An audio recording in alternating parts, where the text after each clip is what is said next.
அன்னை தமிழ் மொழி, காலமெல்லாம் கடந்து நிற்கும் நம் தமிழ் மொழி உலகில் மிக பழமையான மொழி என்று கருதப்படுகிறது.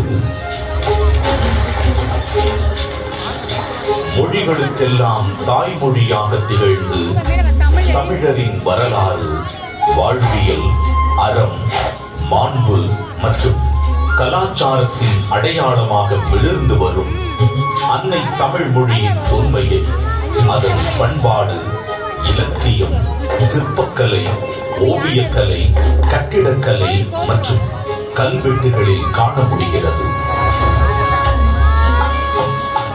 3 பிரிவுகள், 133 அதிகாரங்கள், மொத்தம் 1330 குறள்களில் இப்பாலினை அளந்து இவ்வுலகிற்கு இன்றியமையாத பொதுமறையை இயற்றி தந்த தமிழ் தாயின் தலைமகன், வையத்துள் வாழ்வாங்கு வாழ்ந்த தெய்வ புலவர் திருமகனார் திருவள்ளுவர்.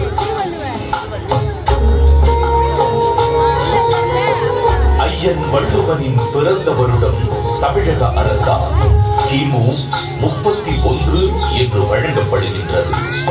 சென்னையின் மயிலாப்பூரில் வாழ்ந்ததாக கருதப்படும் இவர் காவிரி பாக்கத்தை ஒட்டி வாழ்ந்து வந்த மார்க்செய் என்பவரது மகள் வாசுகியை மணமுடித்தார் என்றும் கூறப்படுகின்றது. தன்னை பற்றிய குறிப்புகள் மிக குறைவாகவே கிடைக்கப் பெற்றுள்ள போதிலும் தன் சொற்களால் தமிழ் கடத்தி சாதி